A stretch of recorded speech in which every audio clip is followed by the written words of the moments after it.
Today I want to talk about true well-being. Let's start by explaining what I mean by true well-being rather than just well-being without the word true in front of it.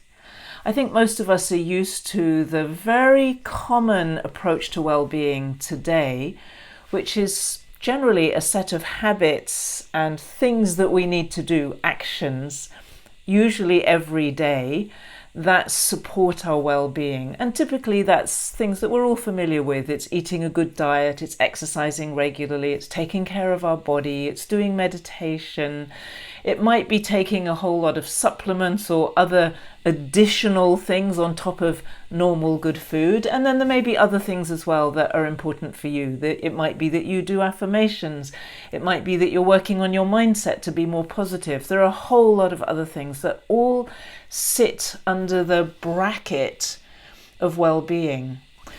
And this is an interesting thing because it seems like it's become a kind of chase for well-being, a hunt for well-being, let's say. It's like, I don't know if you experience this, but it can really feel like there are all these things that I need to do and I need to keep them up every single day. And it becomes part of almost detracting from my well-being because there's so much pressure to take care of my well-being. The other thing that can happen is that there are lots of activities in there that end up being quite forceful. And there's a real difficulty when we force anything, because when we create force in our life, there is always a force, there's a counter force, if you like, or a force that comes in the opposite direction. That's just part of the nature of force in the world of energy. So if we're very forceful about our well-being, and we can get very forceful because we feel like it's so important to take care of it, we actually start to create a counter force, something that works against us. And so that can end up feeling very challenging, actually. It's like you're fighting yourself in order to support and maintain and improve your well-being. And I'm going to even add a little bit more in here about this sense of fighting yourself, because the other thing we tend to do is we try to fix our well-being using our mind. But most of us are aware that our mind is in many ways the main detractor from our well-being. So it's your mind, for example, that says, oh, I don't really feel like exercising today, or I want to eat this food that I think is not very good for my well-being, but I just enjoy it. It's your mind that says, I'm not even sure that I'm worth the well-being that I want, because look at me, look, I'm useless, or I'm too fat, or I'm too ugly, or I'm too something, whatever it is. I'm not good enough to really deserve this well-being that somewhere inside me I long for. And so we really are fighting against ourselves. And then we try to use this kind of discipline and willpower against ourselves. It's like, I want to control myself. I'm going to dominate myself. I'm going to be a mini tyrant inside me to try to control my well-being, to make it good, to make it how it should be, based on some kind of ideal, very often picked up from adverts and YouTube videos and blogs and all the other things that we're exposed to all the time, often somewhat unconsciously, that make us feel that there's some ideal version of myself, of yourself out there that I should aspire to. And I need to find all the habits and all the actions that I need to do in order to reach this not necessarily impossible, impossible, but not even desirable version of well-being that I've somehow constructed inside my head without really realizing what's going on. I select images from an advert up on the road somewhere, or on the back of a bus, and I put that together with a blog that I read 10 years ago that stuck in my mind, and I put that together with the latest YouTube video that I've watched, and then the little fragments of ads that I've actually switched off, but something penetrated into my mind. Like, these are the influences very often that are forming our well-being, along with the good research that I might have done to find out more about, what actually works. I don't want to say that there's something wrong with all of those activities. It's very clearly a good thing to eat healthy food, to keep your body in good shape and exercise every day. It's really a good thing. Meditation is proven to be a good thing and to create better results. Relaxation, which is what I teach, which is a bit different from meditation, but to me creates even better results. All of these things that we know about do make a difference. But that world that we can end up in of fighting against ourselves for our well-being, I think is very counterproductive. And in the end, what it tends to do is just make you feel that you're constantly failing because you're never actually going to reach that ideal that you subconsciously hold inside your mind, and B, do all the things that you're trying to do and run your business and spend quality time with your family or your friends or whoever it is that you want to spend time with, and all the other things that you really care about as a human being. If your only thing in life is to pay attention to your well-being, maybe you do have time to do all of those things. But if you're doing stuff with your life, and if you have relationships in your life, you need the well-being really to support what you're doing and who you're connecting with, not to be your sole focus. And so what happened to me was that I found it became really important for me to find a much deeper root of well-being. It was like I wanted to go to the source of well-being and know what that is and experience that. And I had this feeling that there was a way of tapping into well-being that could change that impossible dynamic that most people live in. And it happened for me at a time when I was under an extreme amount of business stress. There were things that were extremely difficult for me to deal with, that had to be dealt with, that made me very, very concerned about the business. They were affecting my own health and well-being because I felt like I was caught in a situation I didn't know how to solve it.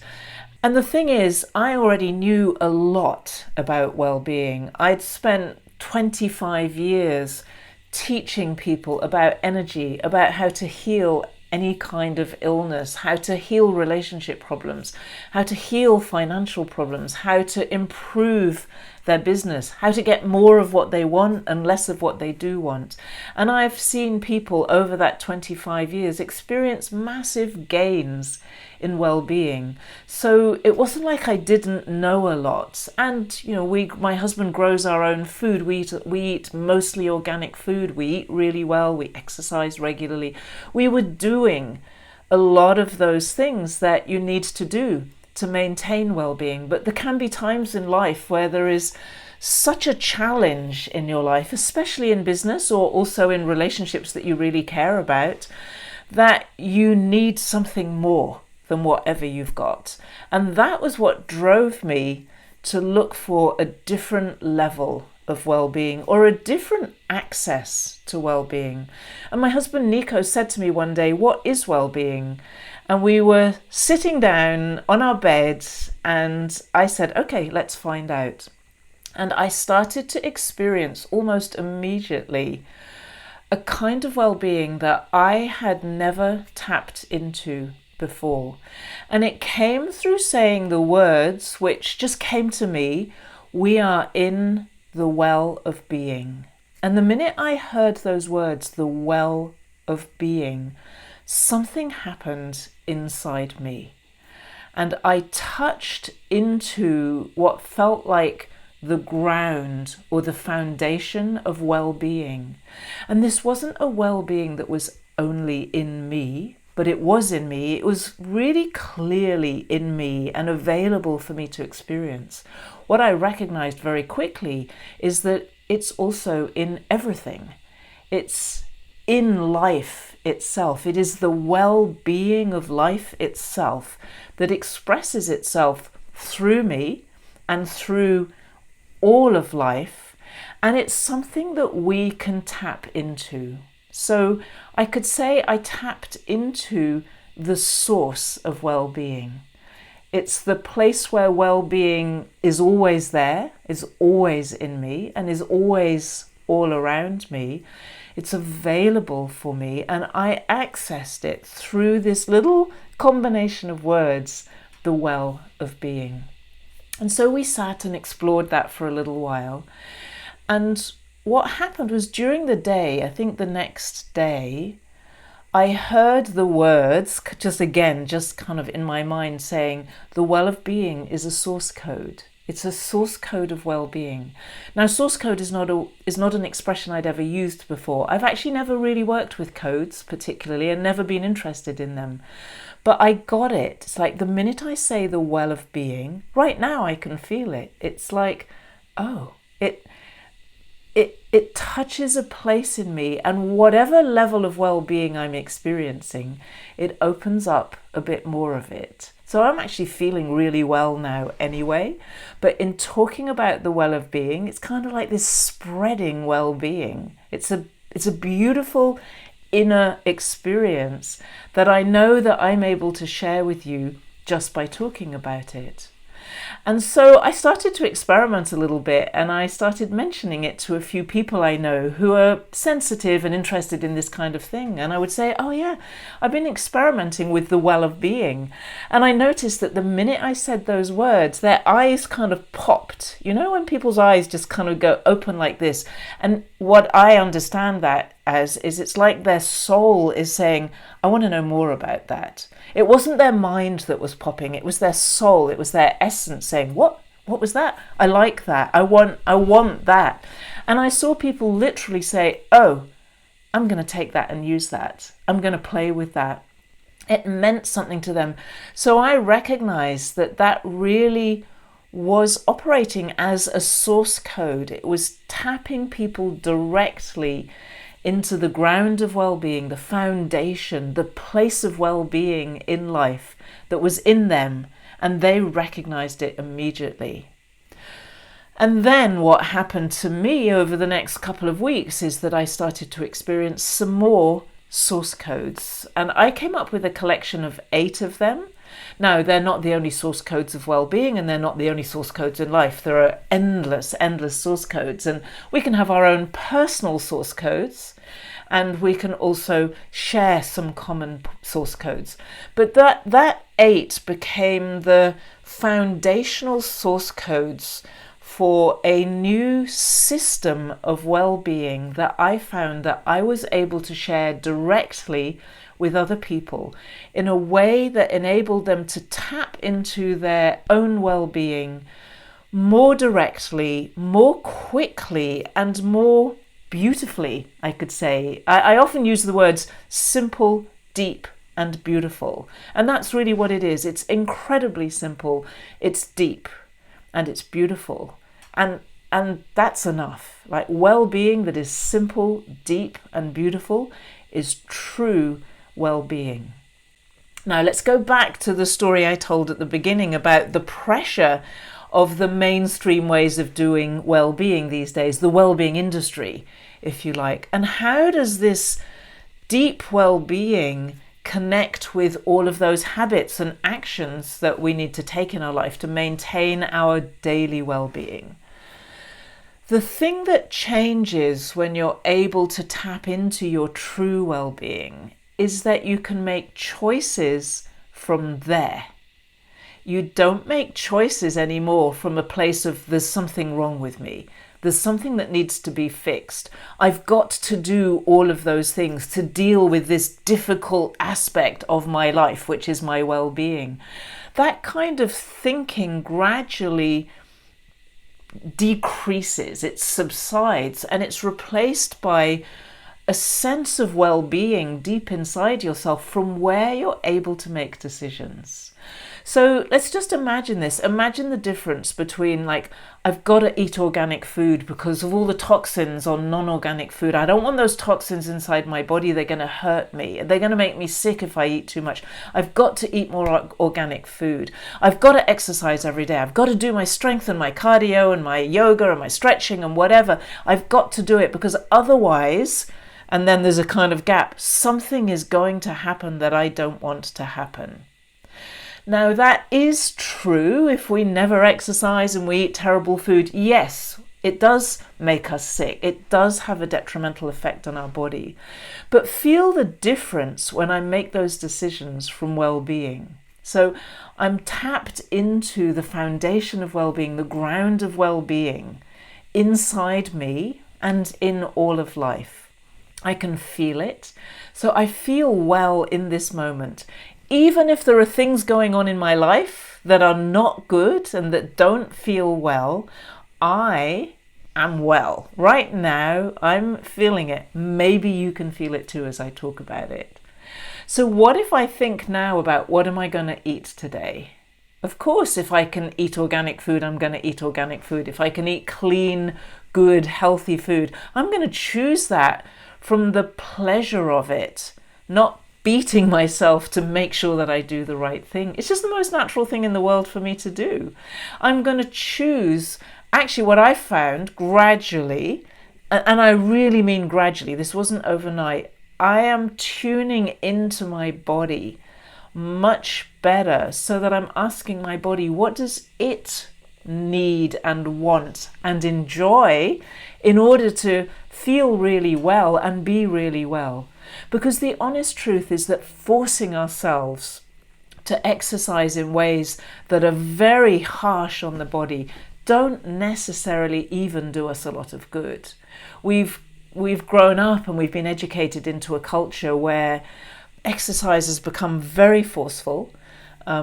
And we can see people who exercise to the extreme, it's almost like they start to lose body functionality. I sometimes see men on the beach who are so muscle bound that they actually can't walk properly anymore. And you can see they're proud of what they've built in their body. And look, it's up to them what they do. But as a human being who doesn't, that's not my thing. I want to be able to walk and run and enjoy my body and enjoy the activities I do and feel capable of doing them. And I want my body at the same time to be healthy and able to receive the energy that makes it healthy and keeps it healthy. I don't want it to be so locked up through my discipline and my force and my overdoing of things that I actually close out that energy that makes it healthy and that heals it when it gets sick, and that makes it actually feel not very well because it's constantly having to recover from over-exercising. So I'm not an exercise guru. I don't want to tell you what exercise you should be doing or what food you should be eating. There are plenty of people who can tell you that. But what I do want to show you is that there is a way of doing well-being that comes from deep inside you. It is yours. It's right for you. And from there, when you make choices, or you learn, you discover how to make choices that are supportive of your physical and emotional and mental well-being. So when you come from the ground of well-being, you tap into the source of well-being and you make choices from there, they then affect your physical well-being, your mental well-being, your emotional well-being, and your spiritual well-being. They also, of course, affect your relationship well-being. You literally find yourself relating differently because you're relating from well-being. You're not relating from, you don't listen to me enough, I'm disappointed in you, I wish you were different, which is so easy to get into in relationships. And that could be personal relationships, could be your partner, could be your children, could be your parents, elderly parents who are very difficult to deal with. It can also be business colleagues, people who work for you, or people, your investors. It can be any relationship that's important for you. It's like the ease and the well-being comes into you, and the beauty of this is that you then radiate that well-being so other people start to taste it and experience it too. And as human beings, we're very attracted to well-being. We like the feeling of it. We can be afraid of it if we feel I'm not good enough to feel that good. I used to feel like that, and I met many people. It's like, I'm afraid of enjoyment. I'm afraid of pleasure. I'm afraid of feeling good because I feel somehow like I don't deserve it. or that something bad will happen. Some of us have grown up in religions that make you feel that it's dangerous or taboo. But in our natural selves, we're very drawn to feel good. We long to feel good. We long for well-being. We long for that feeling of ease and peace within ourselves, and also capacity, the ability to rise to challenges and deal with challenges and face them. We love that kind of thing. And so for me, well-being is just part of our natural desire. It's part of the natural expression of being human. And what I tapped into, what I found on that day, and have continued to develop every single day since then. It was September 2023. So however long it is now, until you're watching this video, that's how long I've been working on it, because every single day I start with well-being. Whatever else I'm doing, well-being is always the foundation of my day. And little by little, it's changed my story, not only of how I see myself, but of how I see my place in life. This has been the thing that completely surprised me. As I started to explore the source codes of well-being, especially through running courses with people, and I saw them experiencing them as well, I discovered what I call a new origin story. I discovered my place in life, your place in life, the place of all the different parts of life. And it changed my personal experience in a very profound way. And one of the things that I discovered is parts of life that I had rejected or been very judgmental of. Let's say, for example, things that we think are wrong, just wrong, ways that people control and manipulate us that are wrong. They're not the right thing to do. I was very judgmental and very rejecting in many ways of those things.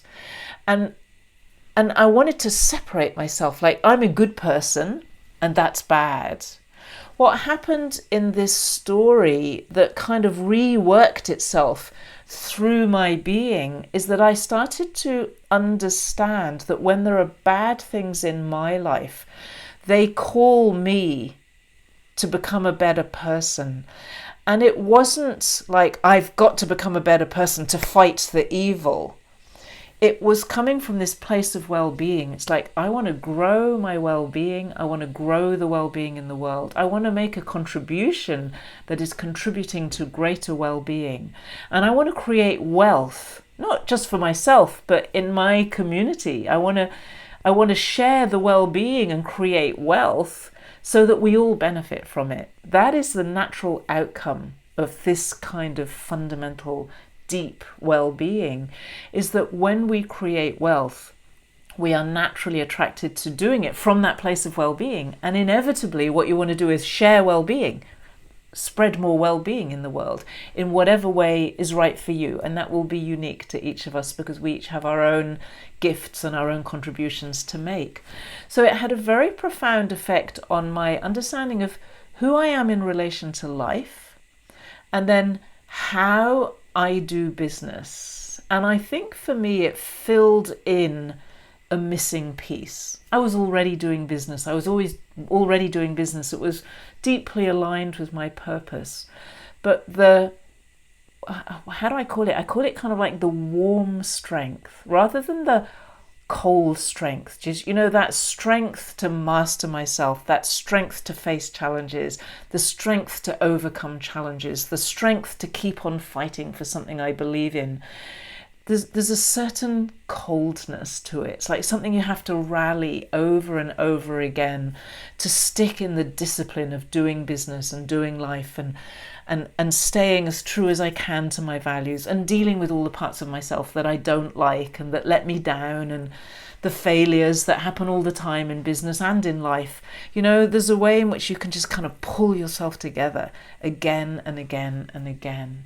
But this well-being creates what I would call a warm strength. It's like a strength that I can deepen into and that makes me stronger with a warmth to myself, so it feels good.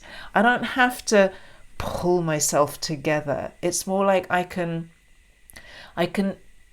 ease myself into a strength that feels enduring.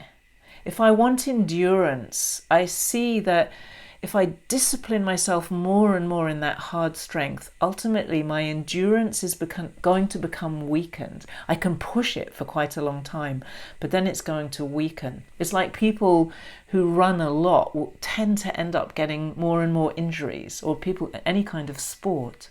But this warm strength feels like it's something that nourishes me, and the further I go with it, the stronger it gets. It doesn't get weaker, it gets stronger, but always with the warmth and the foundation and the root of well-being inside it and inside me.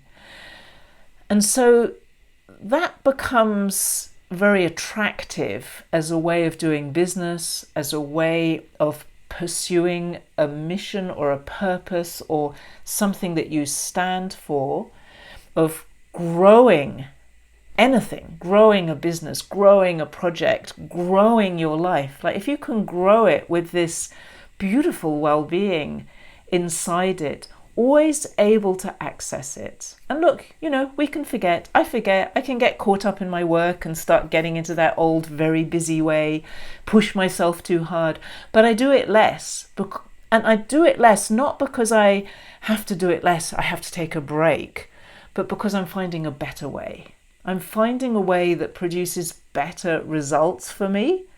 Because so often we just have to, I just have to cut down and then cut down on my results. We don't want to do that. I want to get better business results. I want to be a better person inside. That lights me up, not I just need to cut back. I shouldn't be so hard on myself. Because there's another should in there, just it's a shouldn't. So well-being for me is a game changer because, of course, your well-being supports every bit of your life. It's not just about your well-being, it's about everything you do in life because it's about you. It sits right in the center of you. And so for me, this is what I call true well-being. This is a kind of well-being that supports all other forms of well-being. It's a kind of well-being that supports all our activities and our wishes and our desires in life and our missions and our projects and our purposes. And it supports our body, it supports our mind, it supports our emotions, it supports our spirit. It supports us, or it is us. In a way, it's like I am my well-being. And for me, this has been such a beautiful journey. And one of the most powerful things that I've discovered is the fact that it radiates. So when I share it with other people, it radiates to them. Not my well-being. I mean, my well-being does radiate, I could say, but what actually happens is it opens up to it opens them up to their well-being. And that is profound. So what I teach people when I teach the course, Wellbeing, the source code that emerged out of all of this, I teach people how to not only experience this well-being, but how to talk about it and how to share it with others. Sometimes by talking about it, sometimes through silence, just through being it and getting on with life.